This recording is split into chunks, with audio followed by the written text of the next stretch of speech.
now, for the very first time, I can show you the proof that Curtis Arnold is lying and that he is subject to a sexual harm prevention order.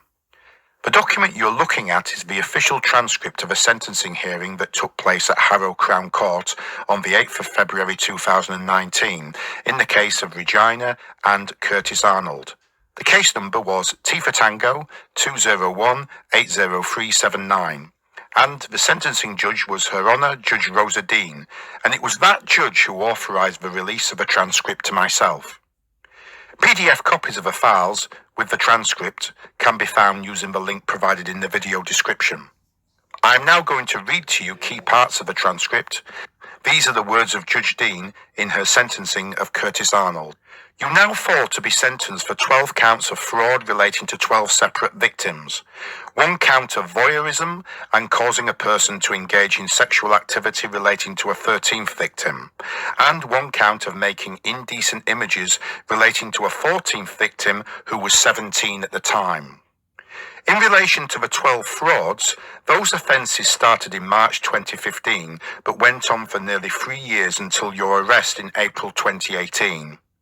The pattern was that you would get to know women who were training at a gym.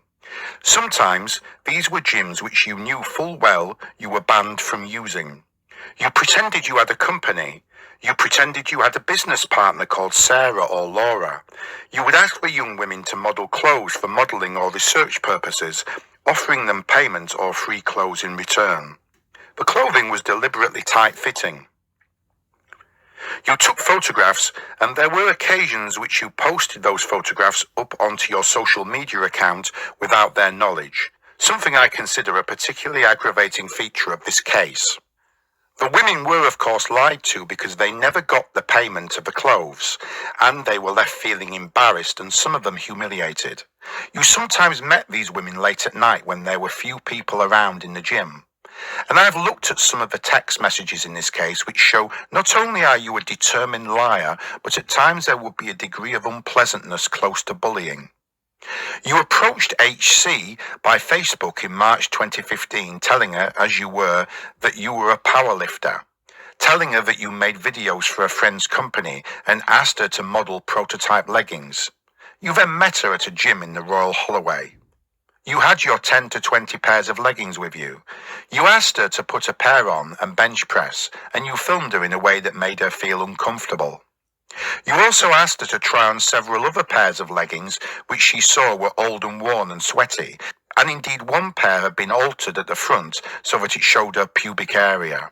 Of course, she foolishly agreed to wear several other pairs but felt very uncomfortable, and then had the humiliation of realising that you had uploaded footage of her onto YouTube. And so it was that she was your victim. Your next victim was in April 2015. She used to go to the gym where you mainly trained.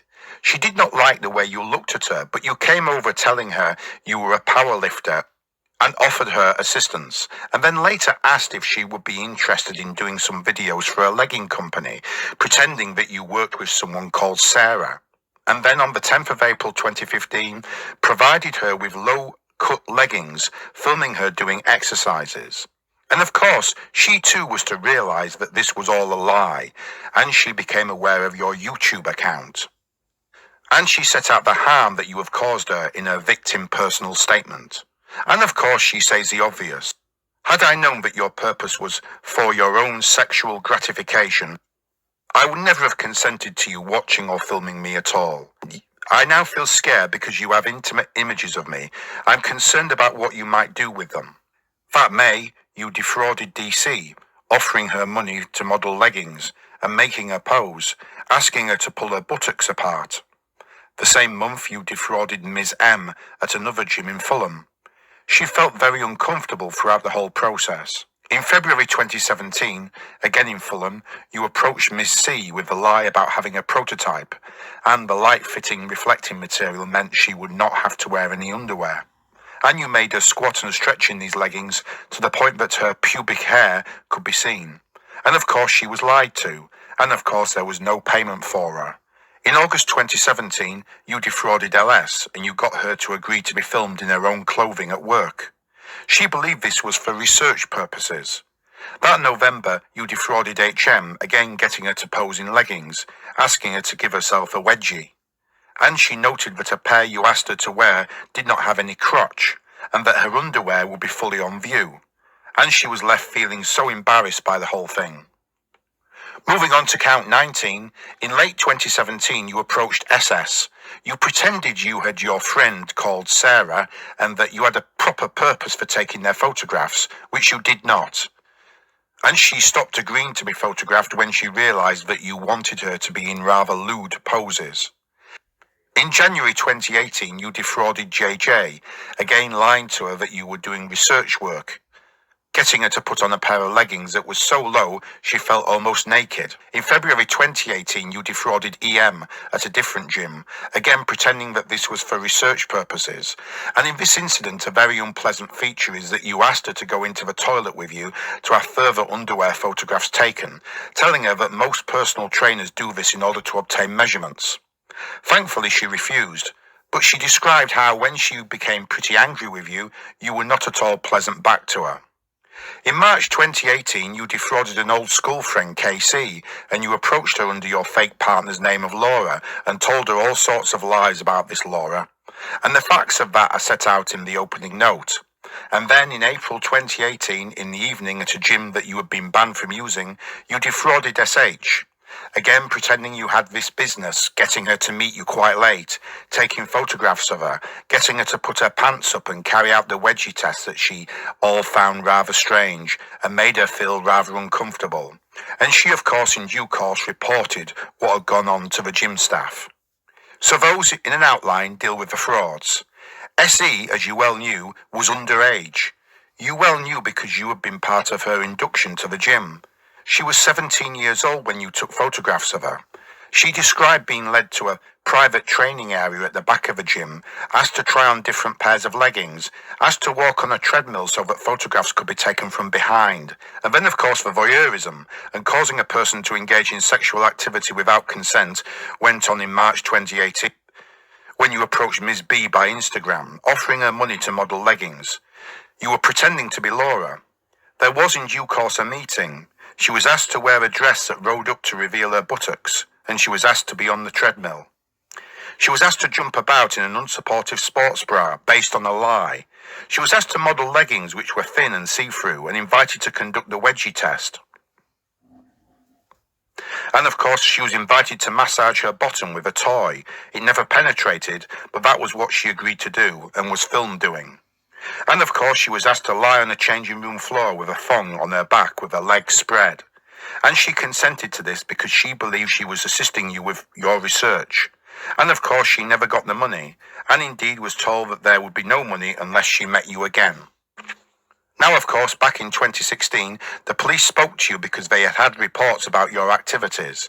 You complained that there was a Facebook campaign against you, which there was, but it is of great concern that the police gave you some very strong advice about your future behaviour, which you completely ignored.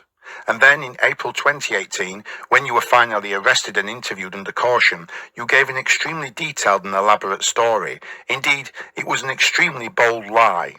Now you are 30 years old, you have a large number of previous convictions. I recognise that there was a gap of 5 years before your last offences, and these, that may be inaccurate. I've taken that from the pre-sentence report. Looking at your antecedents, 18 convictions for 31 offences. Your last court appearance before these offences, September 2013, so in fact just about 2 years or even less before your offences. Offences for violence, for dishonesty, for arson, and for perverting the course of justice. The author of the pre-sentence report, of course, highlights that the offences back in 2007 and 2009 demonstrate a misogynistic attitude to women. The perverting the course of conduct relates to quite determined lies about who had been driving.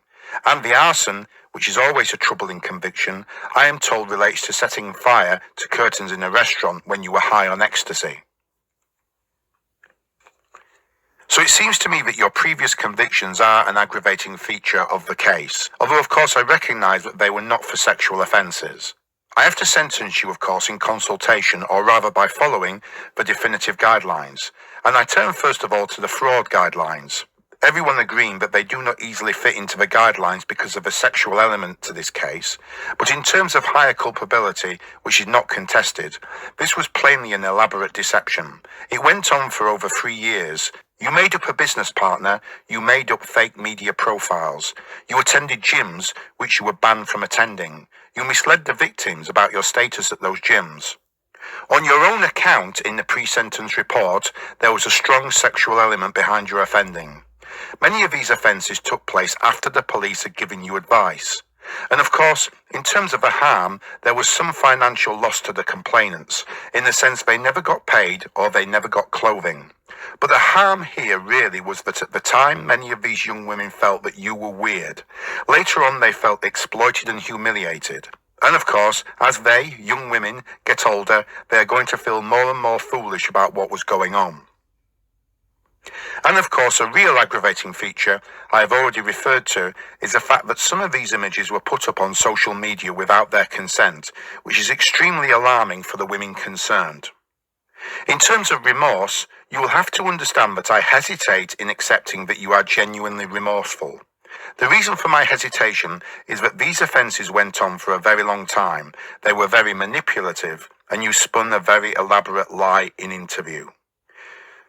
The judge then went on to decide the sentence. Amongst other remarks at this point, the judge observed that Curtis Arnold had effectively humiliated a 17-year-old girl, a girl you knew to be 17. I just thought I would reiterate that point. The judge then said that the total sentence that he would serve is a sentence of 40 months imprisonment. She then made the sexual harm prevention order, saying, "It is plain, given these offences, that a sexual harm prevention order is necessary and appropriate, and I make such an order. Now, Mr. Arnold, it is very important that you comply with the sexual harm prevention order. The length of the order will be commensurate with the length that you are on the sexual offences register. So what you are prevented from doing is possessing any device, including cloud or similar remote storage media capable of storing digital images, moving or still, unless you provide access to such storage on request for inspection by a police officer or police staff employee. And you are not to install any encryption or wiping software on any device other than that which is intrinsic to the operation